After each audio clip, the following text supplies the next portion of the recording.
Good evening to everyone, including our invited speaker, Dr. Torben Daeneke from Australia. On behalf of the Department of Chemistry, University of Peradeniya, and as the head of the department, I'm pleased to welcome all of you in this beautiful evening to the 16th Inspire webinar conducted by our department. This is the first Inspire webinar for the new year 2022. And also, this is the first time we meet an Australian scientist through Inspire. Therefore, this 16th Inspire is so special to us. I'm sure his lecture will be a very fruitful one for everyone. Due to the time difference between Sri Lanka and Australia, unlike the other Inspire webinars, our students had a chance to meet you before we start the webinar series today. So thank you so much, Dr. Daeneke, for accepting our invitation in spite of your busy schedule and to talk about your research with us. I know this is very late in the night for you. Therefore, without taking much time, I would like to invite Dr. Rangika Pereira to introduce Dr. Torben Daeneke to the audience. Have a pleasant evening, everyone. It is over to you, Dr. Rangika Pereira. Thank you, madam. Good evening, everyone. First of all, I would like to thank today's guest speaker, Dr. Torben Daeneke, once again for accepting our invitation. I met Torben in 2012 after I joined Monash University, Australia to pursue my higher studies. But at that time, Torben had already finished his bench work of his PhD, and he was spending most of his time writing his thesis. So we hardly met him in lab. But our supervisor had so much faith in him that he made sure all the new PhD students got a chance to meet Torben and discuss their projects with him. That is because when it comes to work, Torben is hardworking, well-focused, and I would say ambitious. So with time, he became a role model for my research career too. Torben joined Monash University in 2008 as a PhD student after completing his BSc degree in applied chemistry at Rotterdam University, Germany. Just after his PhD, Torben assumed work as a postdoctoral research fellow for both CSIRO and Monash University. During his PhD and his first postdoc period, his research focus was on developing new materials for third-generation photovoltaics. He contributed to develop devices with high efficiencies, but most importantly, through his research work, he helped the research community who's working on photovoltaics understand the working principles of these devices. So Torben ended up in publishing his findings in journals such as Nature Chemistry, JACS, and Angewandte Chemie. In 2014, he left Monash and started his career at RMIT University as a postdoctoral research fellow. With this change, he started exploring 2D materials for various applications. And after seeing his excellent performance as a researcher, RMIT recruited him as a lecturer in 2018, and currently he is serving as a senior lecturer there. This introduction is incomplete if I do not summarize his performance as a researcher. Torben has contributed to more than 100 publications in prestigious journals, including Science, Nature Chemistry, Nature Electronics, Nature Nanotechnology, Nature Communications, JACS, and Angewandte Chemie. And these publications have over 7,900 citations, and he holds an H index of 47. Currently, his research group is focusing on liquid metal chemistry for synthesis of functional nanomaterials and catalysis. So today he is here with us to share some of the highlights of his research career. Without taking further time, I would like to hand over the session to you, Torben. Thank you very much for this very kind introduction. And I'm actually very pleased to get a chance to talk to you all today. I'm just going to upload my slides now, and hopefully this works well. Let me just see how to do this. There we go. Okay.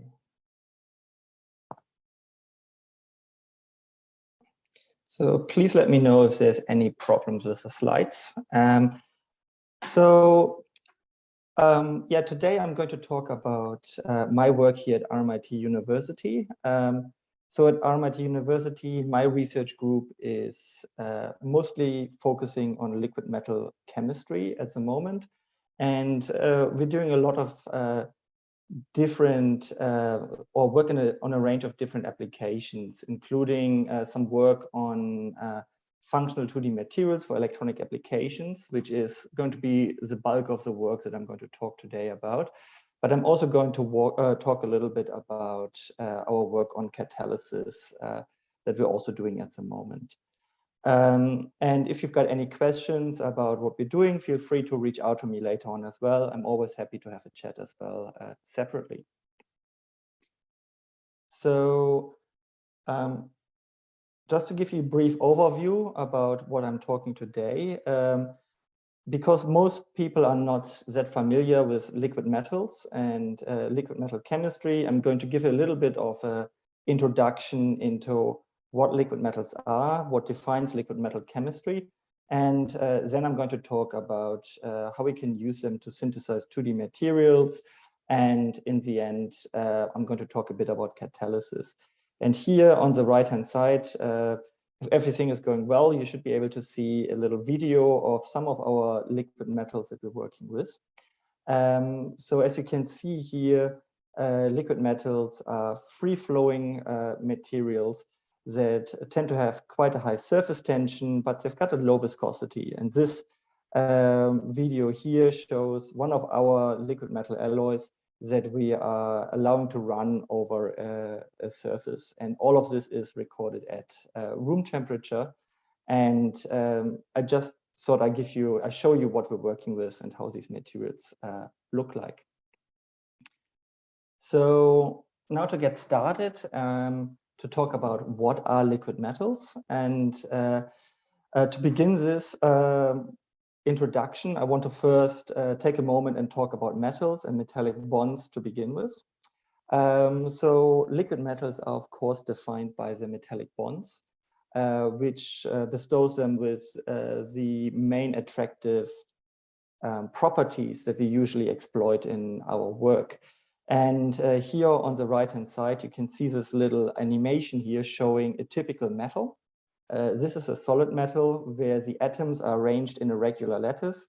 And what happens in the metal is that it essentially loses its outer electrons and unites them to a collective electron cloud that is surrounding the positively charged metal ions that are arranged in this lattice structure. And the pink cloud around it here in this animation is the electron cloud that is essentially keeping all of the atoms together. And this delocalized cloud is essentially a free-flowing lake of electrons. And in a liquid metal, the main difference is that the positively charged metal ions can also freely move around and are not bound in a lattice anymore. So ultimately what we have is essentially these two superimposed fluids.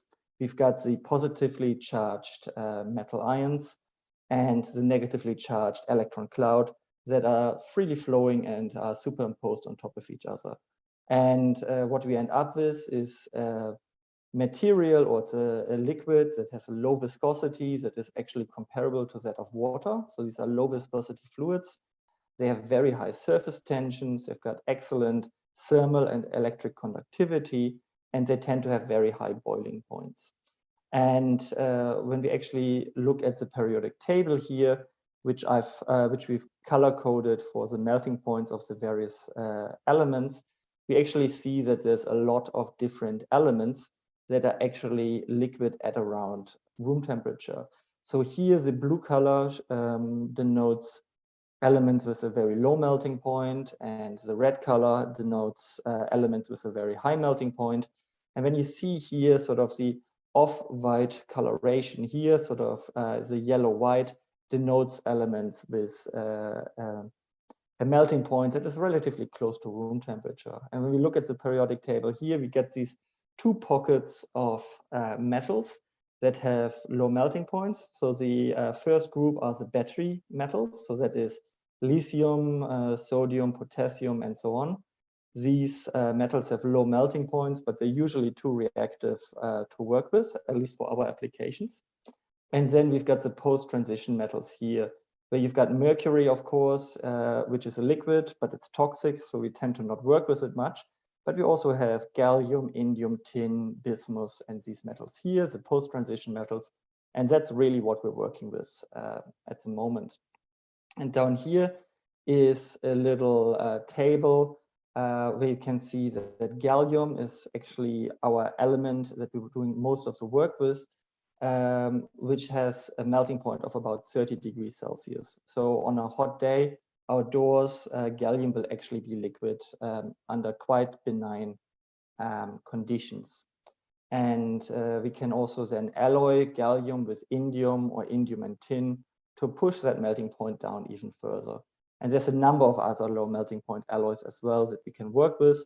And a lot of these recipes have been published in our previous review papers. And down here is one of them, for example. Now I want to talk briefly about the nature of liquid metals, because most people probably haven't worked with them before. And liquid metals are actually quite interesting materials. They tend to be immiscible with covalent and ionic materials.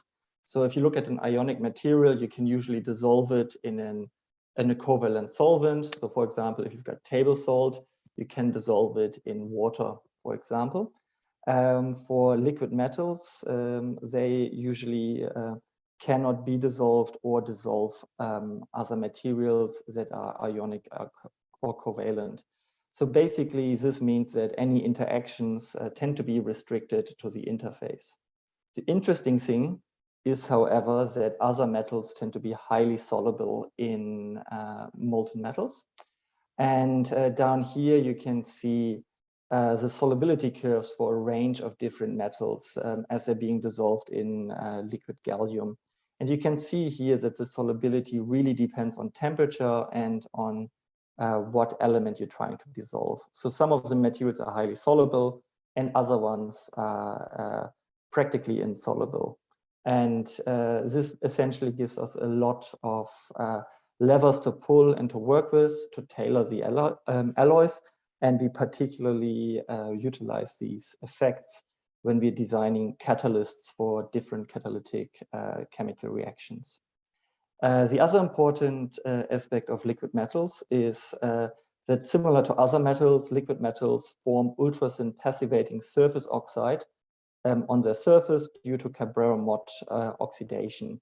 And the best way to really imagine this is that liquid metals are quite similar to aluminum foil. So when you've got aluminum foil and you expose it to air, it will oxidize and react with the air and the moisture in the air to form these very thin oxide layers that are just a few nanometers thick that end up protecting the metal. So normally, if you look at aluminum, you would expect it to explosively react with air because it's a very electronegative material. But because of these passivating surface oxide materials, we can actually have aluminum foil. And the same process occurs in low temperature liquid metals. And this oxidation process follows the Cabrera-Mott oxidation process, which is highlighted here. Without going into too much details, essentially what happens here is it's a self-limiting process. So as soon as you expose a liquid metal to air, it will form these very thin oxide layers, and they grow within a split second, within a few milliseconds. And once you achieve a thickness of a few nanometers, the reaction essentially stops. And these surface compounds, surface oxides, are essentially naturally occurring 2D materials that we can exploit and work with to create electronic devices and surface coatings. And I'm going to talk about that throughout this presentation here. So the main talk today will focus on how to use liquid metals as a synthetic platform for creating 2D materials and 2D nanomaterials in particular. And just a little bit of a slide here to talk to you about the motivation, why we're interested in doing this.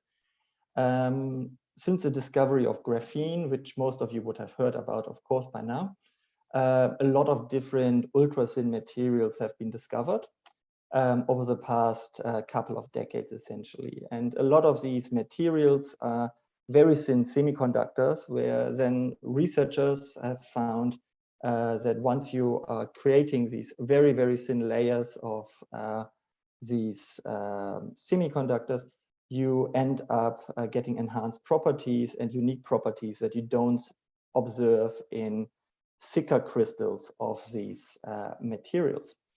And this has led to the discovery of unique phenomena such as valley splitting and giant piezoelectricity. And this ultimately then resulted in new types of electronic devices and new ways that we can essentially produce transistors, logic devices, and ultimately can potentially conduct computations or computational processes more easily. And the ultimate goal is to essentially find a replacement for silicon electronics, because as you might know, silicon electronics or the use of electronic devices is actually a huge contribution to the global energy demand.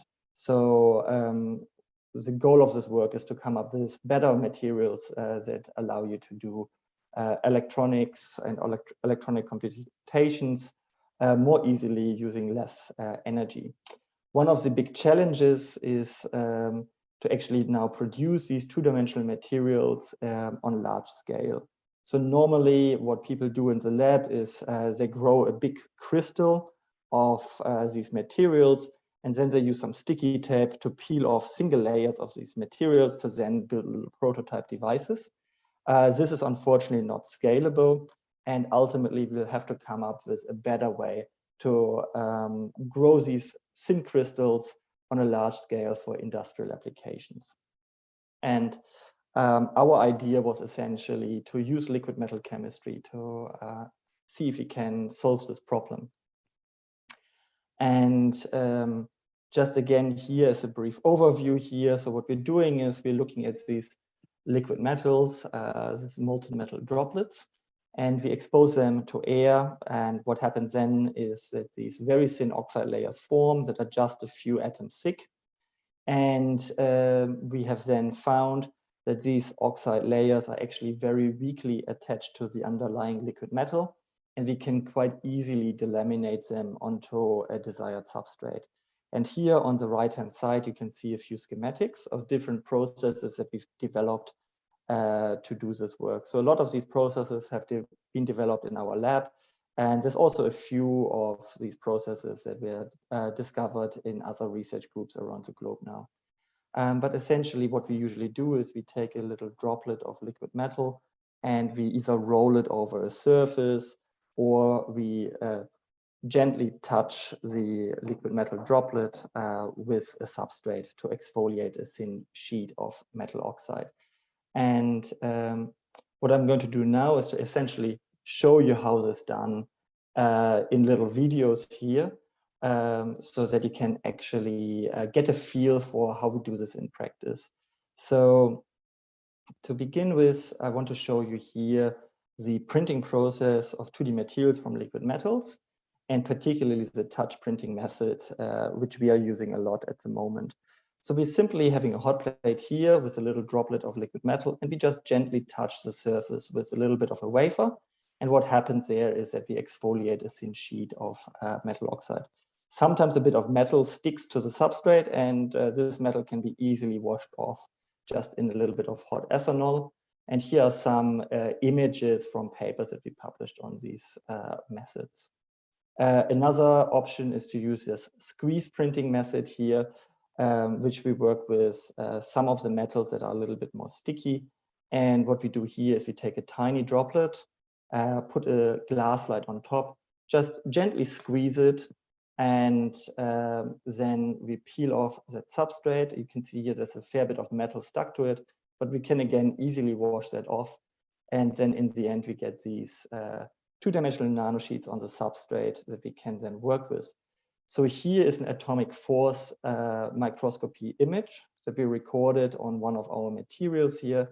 And you can see here in the height profile that the sheets that we're exfoliating using this method are just about 1.5 nanometer thick. So that corresponds to probably about 10 to 15 atoms. So these are very thin layers of these oxide materials that we can easily exfoliate using these methods. So a lot of these methods, they're very straightforward. So really all you need is a hot plate and a little bit of liquid metal, and you can then start to make these thin nanomaterials using these methods.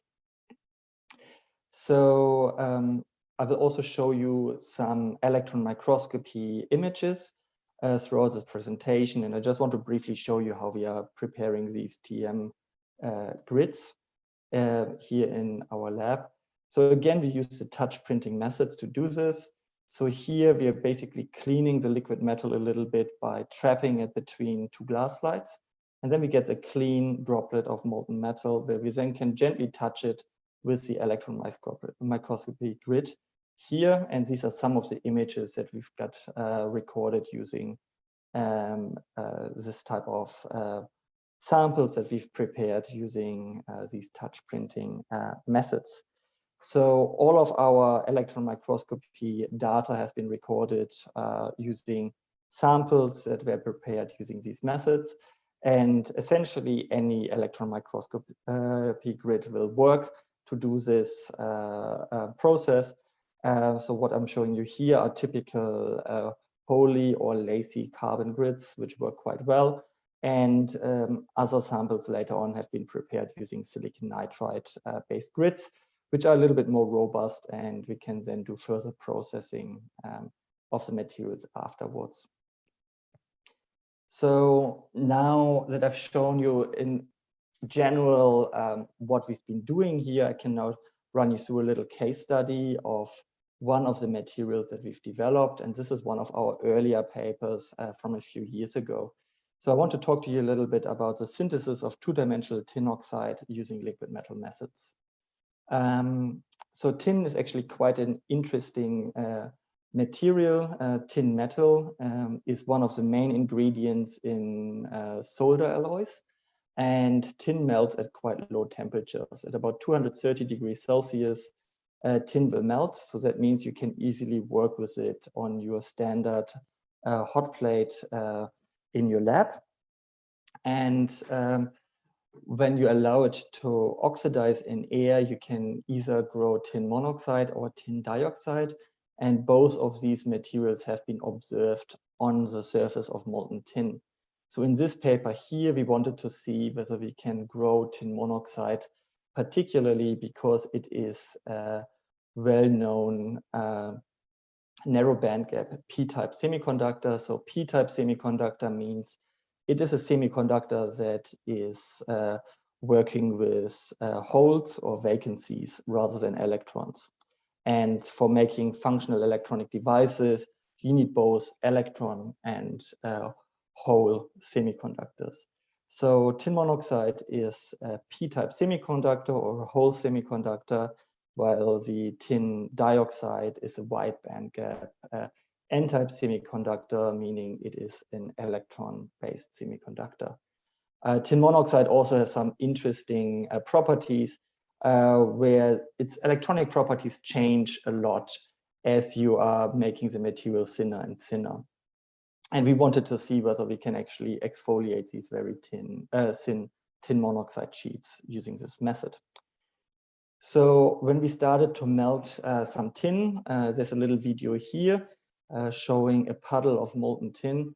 And as you can see here, in normal air, it actually forms this thick layer of a black material that grows on the surface. So this already tells you that the reaction at its melting temperature is actually not self-limiting, and you're getting rather thick metal oxides that end up being quite black. And here we can use simply a glass rod to skim off these metal oxides to then reveal an underlying pool of shiny liquid metal. So what we've done in this work here is we then quickly touched the surface after we cleaned it with an electron microscopy grid or with a substrate, and we were then able to see these very beautiful sheets here of metal oxide. You've got an underlying large area sheet of what turns out to be tin monoxide that is then covered in tin dioxide flakes on the surface. And this was not exactly what we wanted to achieve, but ultimately it shows us that we should be able to get nice large area tin monoxide, provided that we can control the oxidation process better. Then our first approach was to essentially just do our exfoliation faster. So what we've done here is we've melted our tin and cleaned the surface, and then tried to touch the surface as quickly as possible with our TEM grid to then study how the morphology changes as the metal oxidizes. And we found that when we touch the metal very rapidly, within a second or so of it being cleaned, we're getting essentially pure tin monoxide, so the material that we are after.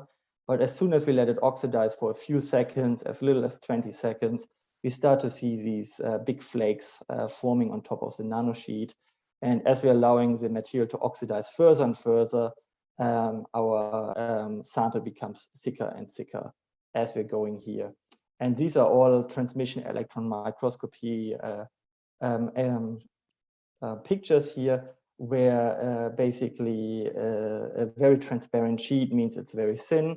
And as it becomes thicker and thicker, the image becomes darker and darker. So what we've done then is we moved our reaction into a glove box. So in the glove box, we've got a reduced oxygen content. And that allowed us to basically slow down the oxidation process. And it gave us a little bit more time to then reliably exfoliate these thin sheets of tin monoxide here. And here are some optical photographs of our isolated flakes. It's a little bit difficult to see here, but we routinely were able to get sort of centimeter-sized nanosheets here. And when we did some atomic force microscopy on these materials, we could actually see that these materials were very, very thin. So on the rim, we got a bilayer material, which was about 1.1 nanometer thick. And in the center, we could actually see that we got a monolayer there that was isolated, which was only half a nanometer thick. And here are some electron microscopy images again of the sheets, where you can see these very translucent, very, very thin nanomaterials here. And this here is an image very zoomed in, where we can see the individual atoms in the crystal lattice of this sheet. So what we isolated here was a highly crystalline material that indeed was tin monoxide.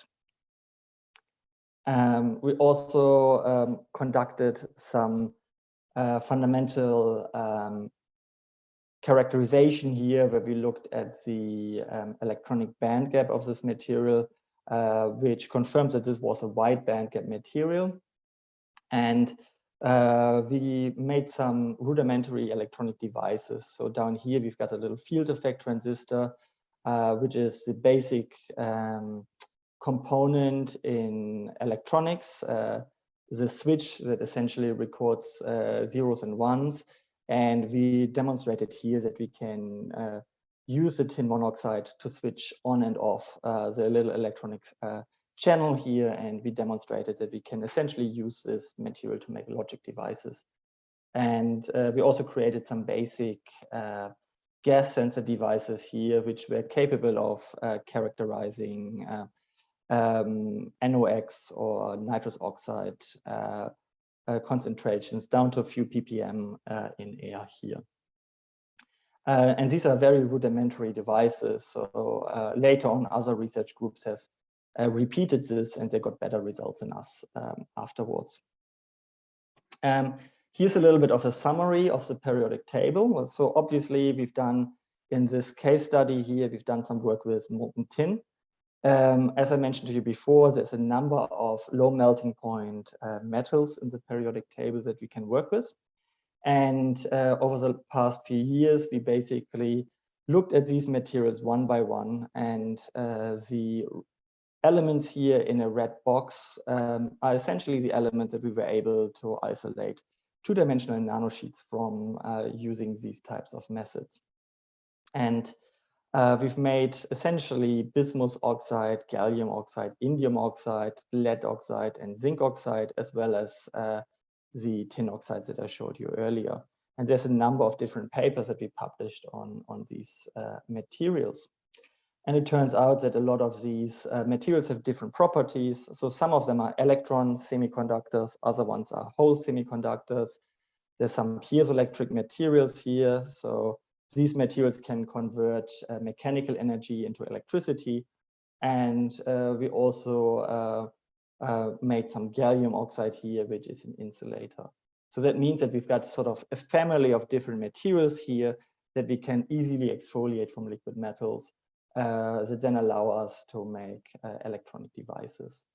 All of these materials were very thin, so they had a typical sheet thickness of 1 to 3 nanometers, and lateral size could reach several centimeters. And down here is an image of gallium oxide, where we were able to create a nanosheet that reached up to 6 or 7 centimeters in diameter here.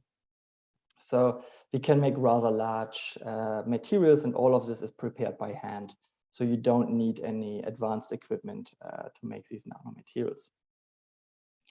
Now, we've done a lot of work with these pure metals, but then we wanted to see what happens when we work with alloys, and particularly we wanted to see whether we can expand liquid metal chemistry to some of the high melting metals in the periodic table.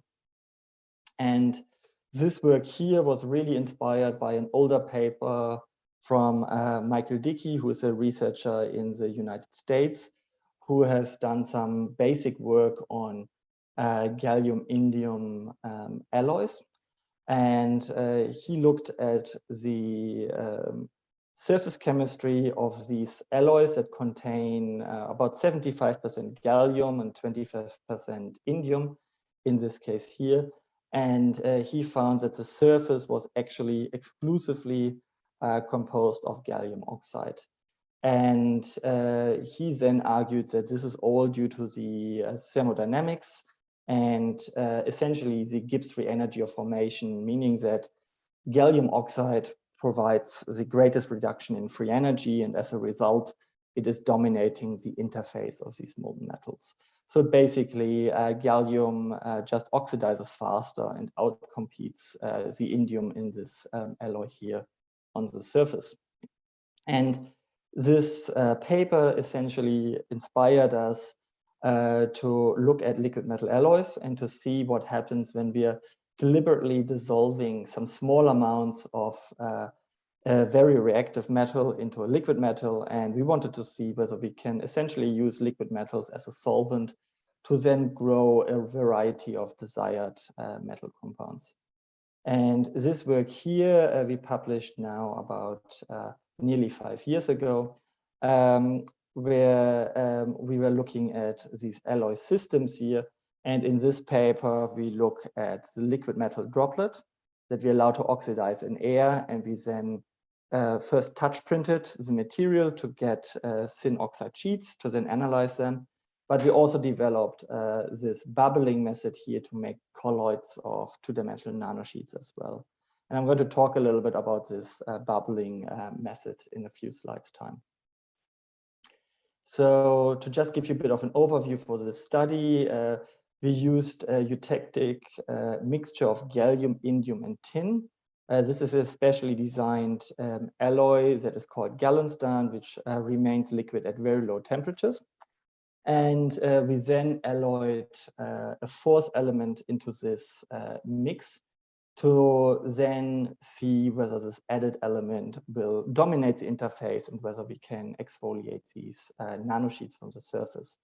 And here we looked at hafnium, aluminium, and gadolinium here to essentially pick a number of different elements across the periodic table and to see whether we can exfoliate these nanosheets. And the way that we did this here is we used this liquid metal alloy as a solvent, and we then added about 1% of the other element by weight into this alloy, and we then just used a mortar and pestle to grind this mixture of metals for about 30 minutes until we got a nice homogeneous metal alloy. So when we then did the exfoliation of these nanomaterials, we quite quickly saw that the isolated nanosheets actually looked quite different. All of them were two-dimensional nanosheets, but when we looked at the atomic force microscopy images here, we can actually see that the thickness of the materials is actually quite different. So when we looked at our solvent alloy, we achieved or isolated some gallium oxide, which was rather thick, so it was about 3 nanometers thick. But for the hafnium, aluminum, and gadolinium alloys, we observed much thinner sheets, which were around a nanometer or maybe a little bit thinner than that. Also, when we looked at the electron microscopy images here, we can see that visually the materials look quite different. And when we looked at the high magnification images here and look at the atomic structure of these materials, we can already see that these nanosheets have different crystal lattices. So that means that they're different materials. And after that, we did some elemental analysis using X-ray photoelectron spectroscopy. And the summary is here in this bar diagrams, which basically confirmed that when we added hafnium to the metal, we made hafnium oxide. And when we added aluminium, we made aluminium oxide, and so on. So basically, in this study here, we showed that we can use liquid metal as a solvent, and we can make a range of different metal oxides using liquid metal chemistry. And what's most important is that we can actually use high melting point metals, such as hafnium. We can dissolve them in low temperature liquid metal. For example, these gallium alloys, which are liquid at room temperature. And we can then employ liquid metal chemistry to isolate these desired oxides that we want to work with. We then also did some further analysis of the hafnium oxide sheets in particular, and found that these hafnium oxide sheets are actually very good insulators. So hafnium oxide is widely used in the electronics industry as an insulating material. And we could confirm here that it's a good insulator with a high dielectric constant and a wide band gap. So overall, this is potentially a useful material. So after that, I wanted to also show to you the bubbling synthesis method that I've mentioned to you earlier. And in this synthesis method, we are simply using the liquid metal here, and we place a water-based solution on top of it. We simply bubble some air into our molten metal. And what happens here is that the metal will oxidize at the bubble interface that has been injected into the liquid metal, and then the bubble will rise through the molten phase into the aqueous phase here. It will burst into the water phase and then deposit little oxide nanosheets into the liquid metal. And this method allows you to create colloidal suspensions of two-dimensional nanosheets, which can then be deposited or drop cast onto surfaces and used further. And we can then also use the aqueous phase to essentially tune the pH to enable us to create certain materials that are otherwise difficult to grow, such as two-dimensional titanium oxide or cobalt oxide, which has been published by us and by another group that also have started to do some work on this synthesis concept. So I just want to briefly show you some additional work that we've done, some additional examples that we published more recently. And this one here is an example where we looked at an antimony bismuth alloy, where we are creating antimony oxide. So antimony oxide, again, is a high quality dielectric material. So it's a good insulator that can be used for electronic device fabrication purposes. And here, when you look at the electron microscopy image here again, you can see that we get these highly crystalline lattice structures of this antimony oxide material here. And essentially what we get here is a single crystalline nanosheet, which is quite interesting. We also looked at tellurium oxide, which had been predicted in 2018 by a theoretical group from China to be a high mobility p-type oxide. And essentially, just for a bit of background here, oxide materials are quite well known to be very good electron semiconductors, but because of the nature of the oxygen atom in these materials, they usually are very bad hole conductors.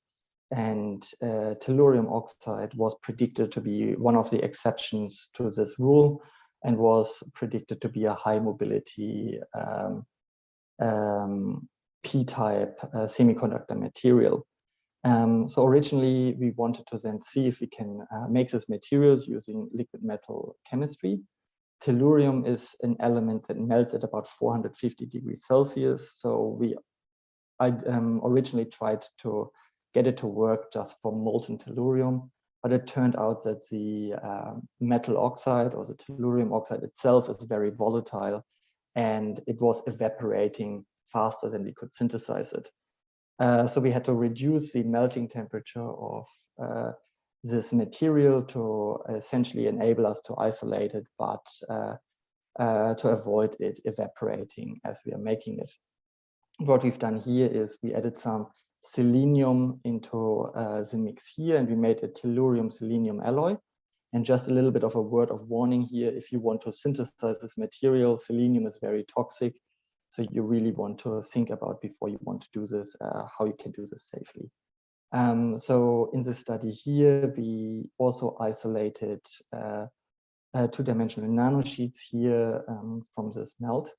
And when we looked at the electron micrograph here, again, we got these highly crystalline, beautiful lattice structures here, where we could image the individual atoms aligning in these nanosheets. We, for synthesizing this material, we actually used a role transfer synthesis. And that is because the selenium tellurium alloys are actually, strictly speaking, not metallics. They're actually behaving more like polymers. And when you melt them, they tend to become quite sticky and behave more like a molten plastic rather than a low viscosity liquid metal. So when we tried to touch print them, they were too sticky and we ended up with a lot of residues. So here we use this roll printing method where we simply drag a droplet across a substrate, which then deposits thin sheets of tellurium oxide in its way. And we then looked at this material, of course, in a little bit more detail. Again, these sheets are about 1.5 nanometers thick, as you can see here in this image. And we made some electronic devices here, and we essentially confirmed in this paper that we made indeed high mobility p-type oxide, which was relatively new. And this material here is still one of the highest mobility oxides that has a high p-type mobility. And we also made some electronic devices here, some transistors, essentially electronic switches. And we showed here that the material can reliably switch on and off for thousands of cycles in air. And overall, we had very good device performance for these devices here. So I now want to briefly talk about some of the other examples. So everything I showed you up to now were alloys where one of the elements is oxidized more favorably, and you end up with essentially a pure metal oxide that is being exfoliated from these surfaces. And what I want to show you now is some of the cases where you don't get such a clean-cut preferred oxide, and instead you end up with some mixed oxides as well. And one of the examples that we published now a couple of years ago is this work on two-dimensional indium tin oxide. So indium tin oxide is a very important material for industrial applications. It's an oxide material that is transparent, so you can look through it, but it's also highly conductive when it's doped, meaning that it behaves essentially a little bit like a metal in a way that you can easily conduct electricity through it. And two-dimensional ITO is very important for applications such as touch screens. So all of your mobile phones, the touch screens in there would contain transparent conducting oxides in some shape or form for the touch screens, but the material is also important for photovoltaics and solar cells applications as well. So these are industrially important materials, and we wanted to see whether we can grow a two-dimensional version of this indium tin oxide or ITO using our methods. And down here, this little image in the corner on the right is already giving it away here. So here we designed a little LED circuit here that had a gap built into it. And we then bridged the gap using our two-dimensional ITO. And you can see here that the material is both transparent, and it also allows you to switch off the LED on the other end.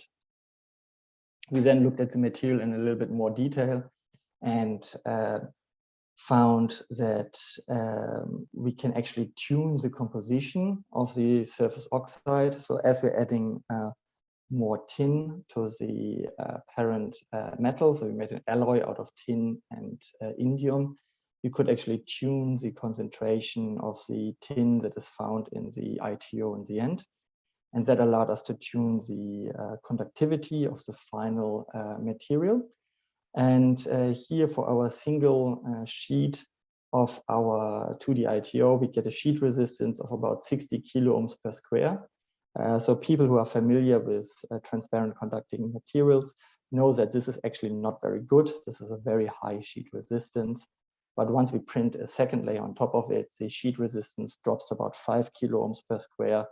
And this is starting to become sufficient for touchscreen applications. So this is not good enough for photovoltaics, where you need to have a very low sheet resistance, but this is quite good for transparent electronics, such as touchscreens and so on.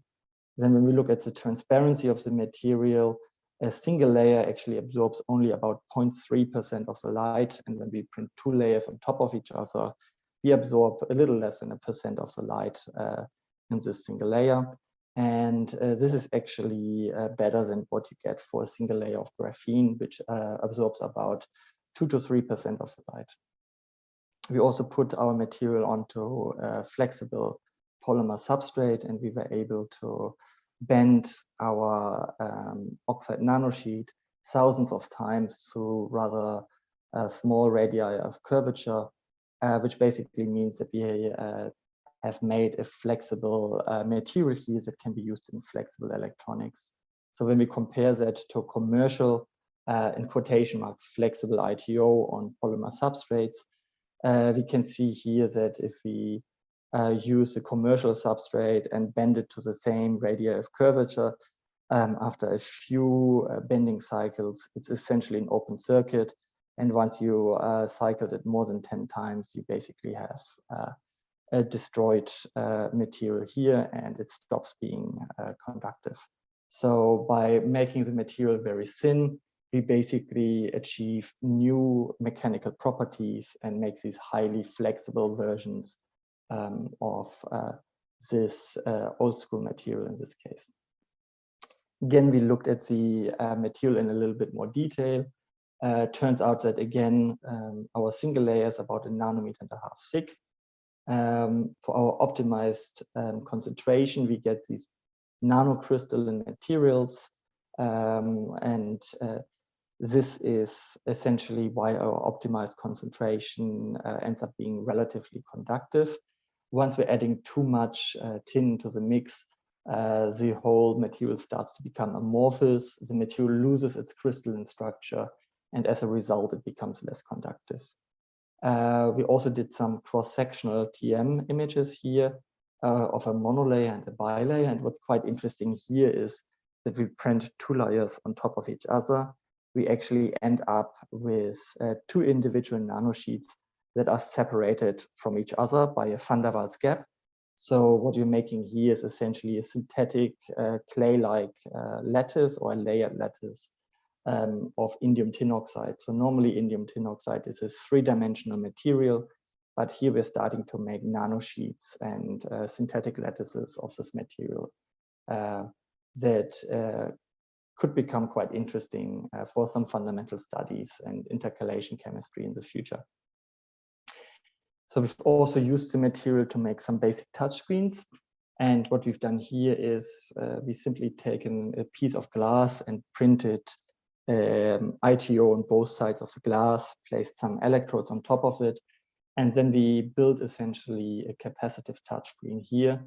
And we could measure the response of the touchscreen either to a metal pin or to a finger, and we were able to reliably triangulate where we've touched this touchscreen here. And as you can see, it's also transparent. And this entire touchscreen here, it's about 4 by 4 centimeters. All of this was prepared by hand, meaning that we can quite easily make functional devices using these type of materials. So this here is a little bit of a summary slide again. So over the past few years, we made a range of different materials. So the yellow encirculated elements here are the ones that we could directly isolate from the element, while the red ones are the ones that we've isolated from the alloy. And you will notice here that we haven't showed you all of them. So some of these materials we've published, and other of the materials we're still in preparation and haven't published them yet. The blue and the green color in this periodic table highlight elements that are predicted to be accessible as well via thermodynamic predictions. So you can see here that there's still a lot of work to be done and a lot of materials that we can isolate over the coming years here. Now, I want to very briefly show you some of our work focusing on making non-oxide materials. So up to now, everything I showed you were metal oxides. Of course, we can change the metal in this mix, but we can also change the anion. And there's 2 different ways of doing it. One of the methods essentially relies on making the 2D oxide first, and to then convert it into the desired compound afterwards. And essentially what you can do here is you can print the 2D oxide onto substrate, and then you can apply chemical reactions in the gas phase in a tube furnace, which is summarized down here in a process, or you can do hydrothermal type reactions where you, for example, use trisulfur radical ions or solutions to then replace the oxygen from the metal oxide lattice. And what you end up with are these mixed oxide sulfide materials, which are quite interesting. Or in some cases, you can also completely remove the oxygen and make sulfides, selenites, nitrides, and so on. And we've published a number of papers on this over the past few years. And the other option is to simply use a glove box and to fill the glove box with a different atmosphere from air. And what we've done here is we've worked with H2S, for example, in very low concentrations, so it's still considered to be safe. We can then directly synthesize materials such as tin sulfide and so on. So we've done a lot of work on these materials and published several papers. A lot of them are good semiconductors again. A lot of them feature quite interesting electronic properties, but also catalytic properties that you can exploit. But I'm not going to cover this in this talk here, just because of the time limitations of this talk. But again, bringing up the periodic table here, we've looked at a range of different anions that we can work with. And the purple uncirculated elements here are elements that we have successfully included into our 2D materials over the past few years. And in general, I always am happy to have a chat to you as well. If you're interested in any of these materials, I'm happy to have a separate chat to you and run you through how we've made them. Or we can also send you some samples if you're keen to get your hands onto some of those. So now I want to make a bit of a shift here and talk to you about liquid metals as a new class of catalysts. So this is some of the work that we're doing as well in my research group. And basically the idea here is if you can control the surface chemistry of your liquid metal, then this really lends itself to design new types of catalysts, because catalysis, of course, is a surface phenomenon. And we can design different liquid metals that have certain types of surface chemistry to then facilitate certain types of chemical reactions. So this schematic here is from one of our review papers, where you can basically look at the different components of a liquid metal droplet and how you can exploit it for catalysis. So in a liquid metal, you can have the liquid metal being a catalytic itself. You can suspend nanoparticles into the liquid metal to then use them for catalytic purposes. You can grow surface compounds such as metal oxides, which can become catalytic, or you can actually inject gases into the liquid metal to then drive chemical reactions in there. So these are quite complex systems, and we can use these liquid metal catalysts in different ways. And one of the key reasons why we want to use liquid metals is summarized in this slide here. Because of the lack of the solid lattice, anything that grows on the surface can actually be easily removed because it's not strongly attached. And one of the videos down here is essentially repurposed from my earlier slides, where we are skimming off the metal oxide that grows off the surface. So similar to this, you can also easily skim off any contaminants from a catalytic process from your liquid metal surface. And this really allows you to easily reactivate your catalyst and to limit the activation. The other advantage is shown here in a little video from another group in Australia, from Wollongong, who have figured out that you can actually conduct electrochemically facilitated filtration. So what happens in liquid metals when you place them in an electrolyte and you apply an electric potential across the liquid metal, you can actually tune the surface tension all the way down to 0, and you can easily let it flow through, in this case here, a sponge. And you can see here as well that this would be really handy if you're creating catalytic processes. You can easily filter your catalyst to either isolate your products or to purify and reactivate your liquid metal catalyst.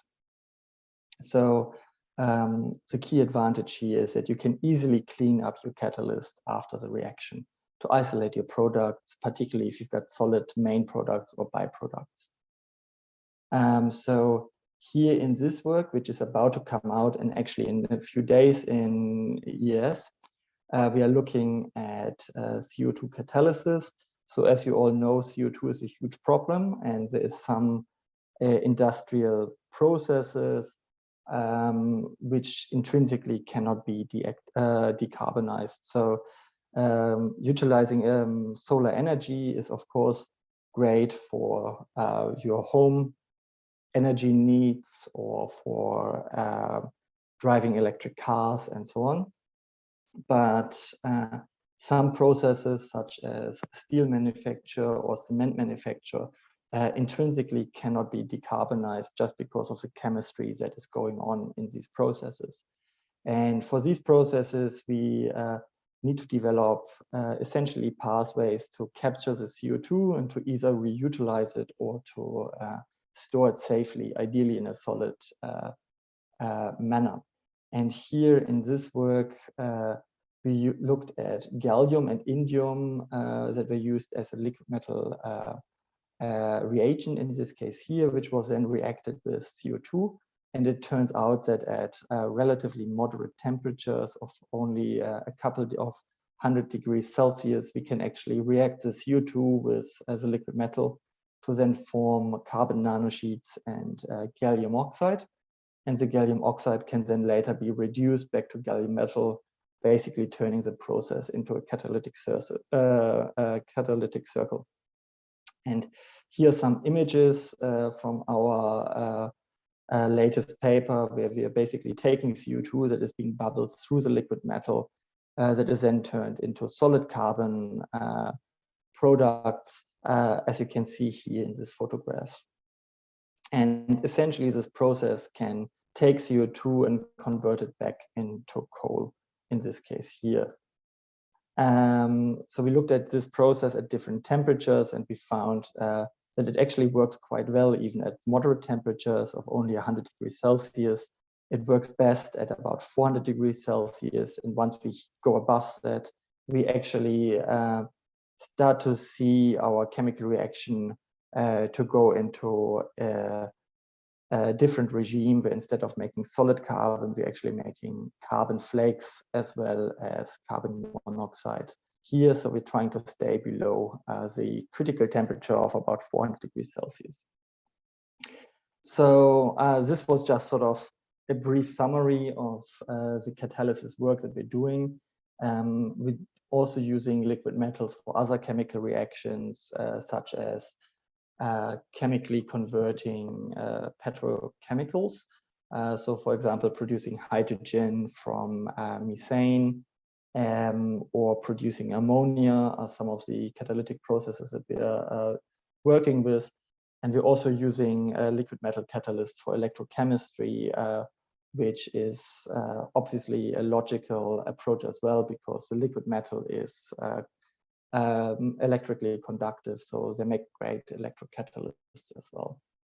And with that, I think I want to come to a conclusion. And here is a picture from just a few weeks ago from our research, from our Christmas dinner here. So these are my PhD students here, as well as some collaborators here in the back as well.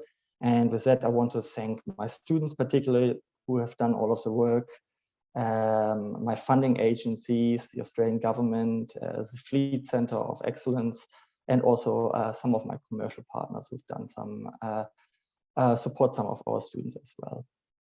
And I also want to thank you, of course, for your attention and for inviting me here today. So at the moment, we're actually looking for some PhD and postdoc postdocs to join our team as well, particularly in the area of liquid metal-based catalysis, which I didn't get a chance to talk about much today. Essentially, feel free to reach out if you want to learn more about these materials as well. So with that, I'd like to thank you, and would like to ask you to see if you've got any questions. Thank you, Dr. Daeneke, for that fabulous talk and sharing your impressive work with us. And I personally think that the approach by your group to synthesize these 2D functional oxides out of this thin layer of oxide grown of the liquid metal is quite impressive. So I would like to open up the session for our audience. If you have any questions for Dr. Daeneke or any comments to share with him, you can use the raise hand option, or you can unmute yourselves and ask your questions or express your ideas to Dr. Daeneke directly.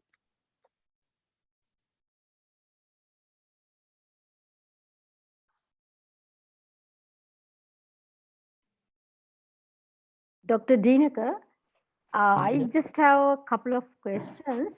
So thinking about your research area, so you just mentioned that it's related to liquid metal chemistry. So there at the beginning, what I thought was that you were talking about just the metals. They all are liquid. But when I was just going through your presentation, I see that some of the compounds, those are not exactly metals and metal oxides, mostly metal oxides. So is there any special reason for just naming them as metals? Yes, so basically what we do in my research group is we use liquid metals as a reaction environment or as a solvent to create functional nanomaterials. So the metals themselves, to create them and to synthesize them is actually relatively easy. All you really need to do is buy the elements, mix them together and heat them up. But we use these metals as essentially a solvent that allows us to create functional materials, functional nanomaterials, and also to use these liquid metals as well as a catalyst as well, which I was touching on at the very end, but I didn't have time to include all of our results there. So you're right, the materials we're making or creating in the end, they're not metallic, but we're using the metals as a solvent in this case here. And the other thing is that that almost all the elements that you used at the beginning were group 13 members, like gallium, indium, thallium, and things like that. And then you just randomly, I don't know whether that is a random selection or that with some reason you've gone for hafnium, aluminum, gadolinium, and things like that, even some lanthanide elements. So was there any special just characters, properties that you considered when you just try to just incorporate these together? Yes. So we basically originally started off working with the naturally low melting elements in the periodic table. And these are your typical solder elements like indium, tin, gallium, bismuth, these sort of elements that you can put on a hot plate and you can melt them below about 350, 400 degrees Celsius. Once you go above the temperature, the oxidation becomes too fast usually. And also it becomes very inconvenient to handle it using just your hand, basically. It becomes inconvenient to work with it. So we started off with these elements, and then we wanted to look at some of the other elements to see if we can dissolve them and apply liquid metal chemistry for these high melting point elements. And in that study, we specifically looked at hafnium, gadolinium, and aluminium because they represent different sections of the periodic table. So aluminium is a post-transition metal with a high melting point, as you can see here on the periodic table. Hafnium is a transition metal, and then gadolinium down here is a lanthanide. And all of these elements are thermodynamically favored to dominate the interface. So there's two reasons why we selected them. One of them is because they are a systematic study of the periodic table, and the other reason is because thermodynamically they're more reactive than gallium. Okay, so there's one little thing that thinking about your catalytic activity of the compounds that you just produced. So that you mentioned that that's one of the gadolinium compound can be used as a catalyst for reducing carbon dioxide. So at the end you get carbon and gadolinium or gallium oxide, gallium, right? You mentioned gallium. Gallium, yes. Gallium, yeah, gallium, and then convert that into carbon.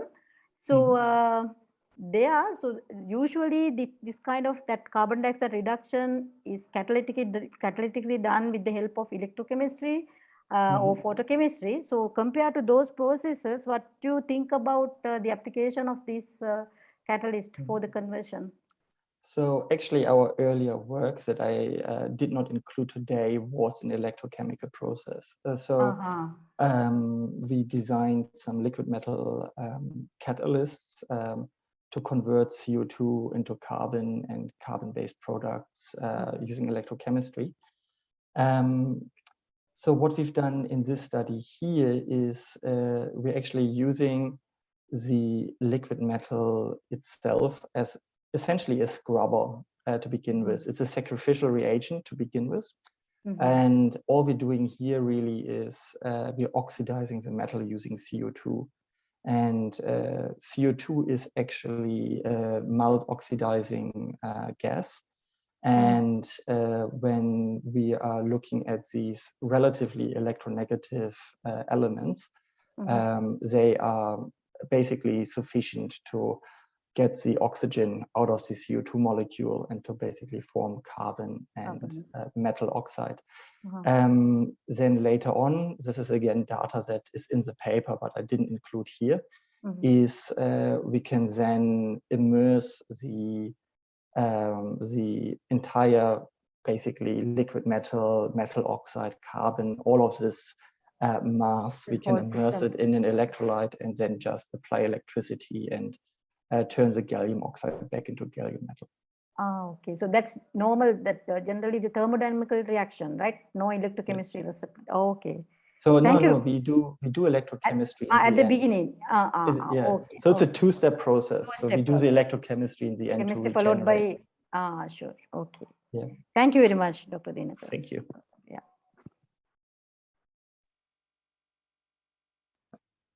Thank you, Dr. Daeneke. Actually, until we get further questions from the audience, I myself have a few questions for you. Actually, they are all based on this electron microscopy because I am an electron microscopist myself.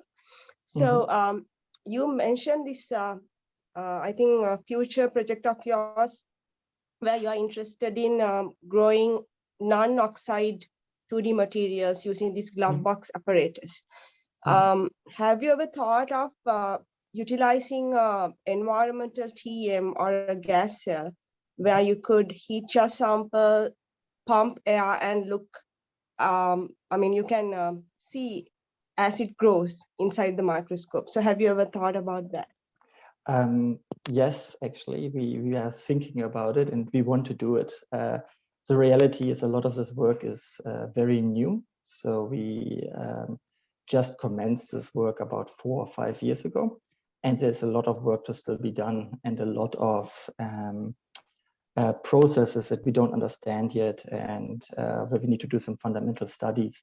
And we actually just received a research grant to look at specifically using electron microscopy to look at the growth processes of what's happening on the surface, so these 2D materials, but also looking at colloidal particles that can grow inside of the liquid metal as well. So this is things that we want to do. And basically, hopefully we can find some of these answers within the next few years. Okay, that's very nice. And also one more question, I hope you don't mind. So this interface where when you have the oxide first grown out of the metal, liquid metal, so I was very interested in the interface. So what is the interface look like? Have you ever taken a close look at it?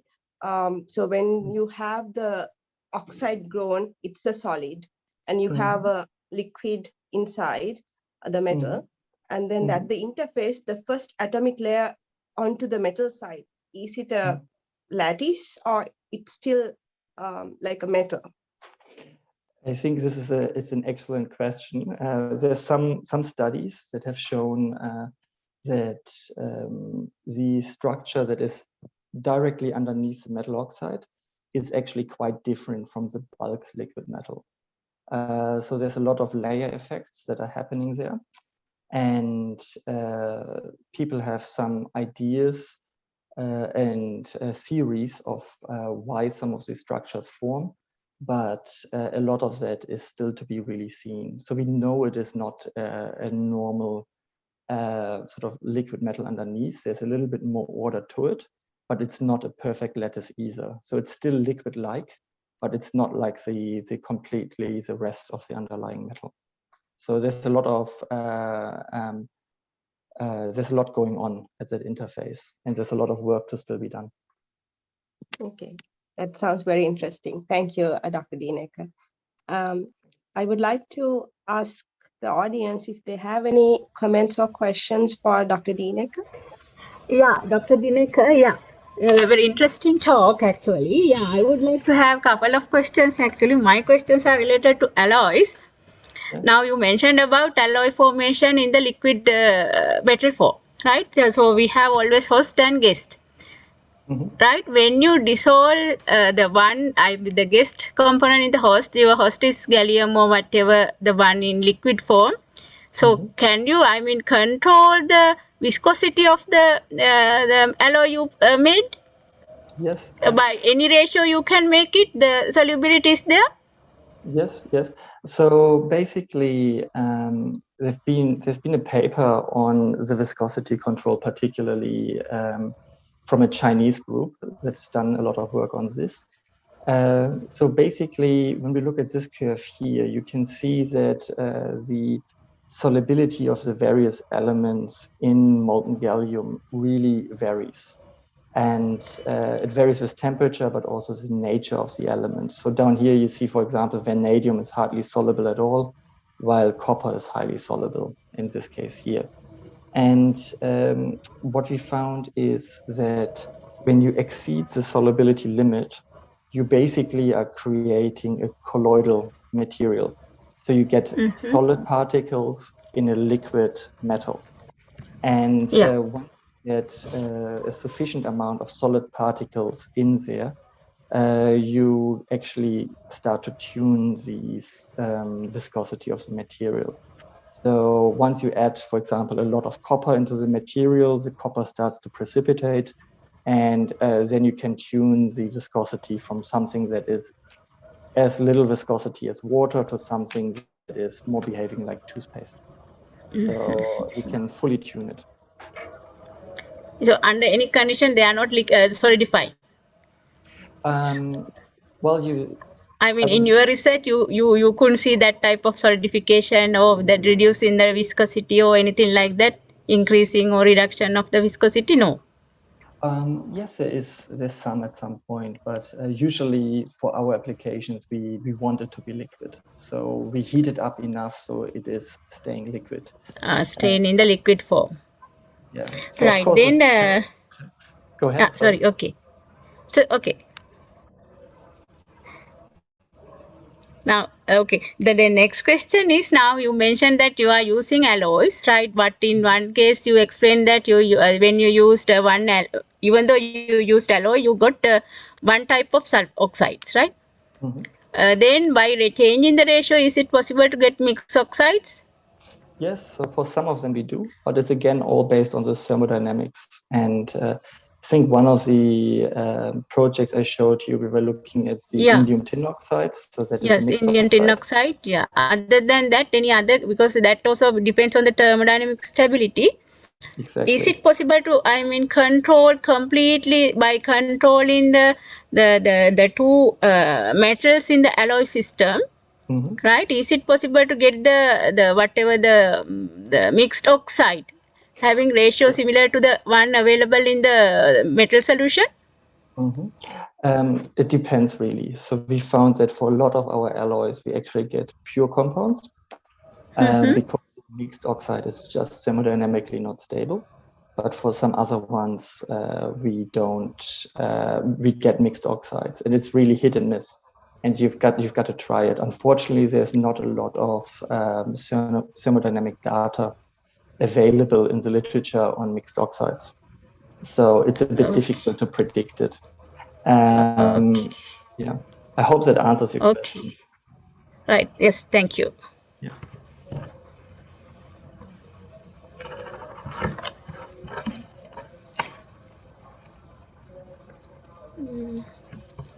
Do we have any more questions for Dr. Daeneke from the audience? Okay, until we get a question, I have another question, Dr. Daeneke.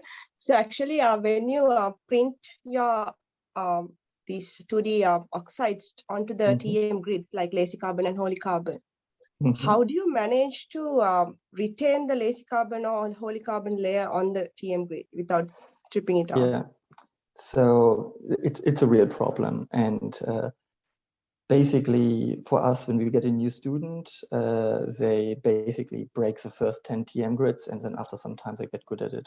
So it's just trial and error and a bit of experience. So you have to be very gentle with it, just very gently touch it. And then if you're lucky, you got something. So it's something you just have to be prepared that you will break a lot of grids, unfortunately. So would it help if you use the other side, not the lacy carbon or holy carbon side, but the other side to touch the wafer and take it out? Would it help? So we found that we actually, with the carbon side, it actually works better. The other side is usually copper. And as you can see here, the copper is very soluble in liquid metal. So what actually happens is that the copper dissolves into the liquid metal very quickly. So if you want to have a bit more of a robust TM grid, we actually work with silicon nitride grids. And they're really strong and firm, but they're also very expensive. So we try to not use them too much. Yes, that is understandable. Yeah, and also I saw you've done quite a bit of yield studies. And while you're doing yield studies, have you ever measured the thickness of the wafer with yields? I think we've done that once or twice, but in my experience, to measure the thickness of the material via yields is actually not that reliable, because you need to do a lot of internal calibration. So the AFM is just a lot more convenient. But I'm not an yields expert. So a lot of the yields, some of the yields we've done at RMIT, and all of our high resolution yields has been done in Germany, because they've got better instruments that we don't have access to here. Okay. And one last question from me. Sure. So when you have quite a lot of different approaches to get these 2D wafers out. So when you grow from these different, when different, sometimes different metal alloys and individual metals itself. So do you see a difference in the growth direction of the 2D material when you use these different techniques or different substrates? The growth direction does not change. So that depends on the material. The different methods, to be honest, I think it's just some of my PhD students, they are preferring one method over the other. It's just what they like doing. And I think for some of the metals are very sticky and other ones are less sticky. And some of them melt at a higher temperature or lower temperature. So depending on that, one method is more convenient than the other. So I've shown you, I think, for example, the roll printing on the top here. That's really useful for very sticky alloys, while the touch and the squeeze printing is more useful for lower melting point, less sticky alloys. Yeah, but it's really a preference in the end, what the student prefers to do. Okay, understood. Thank you, Dr. Daeneke. So do we have any other questions from the audience? Okay, it looks like we've taken all the questions from the audience. Thank you all the attendees and participants for asking questions and forwarding your comments to Dr. Daeneke. I would like to give it over to Gautami. Gautami, over to you.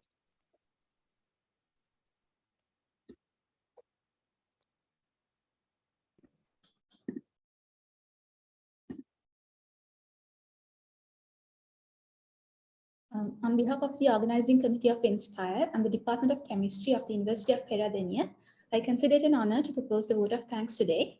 I would like to thank Dr. Torben Daeneke for taking time out of his busy schedule to share his knowledge and expertise on liquid metal chemistry, particularly on the synthesis of functional nanomaterials and catalysts for a variety of applications. So I'm sure it was a great inspiration for many students to join hands with such outstanding research groups where they can take part in a variety of productive research. So Dr. Daeneke, thank you so much for the time that you spent with us today.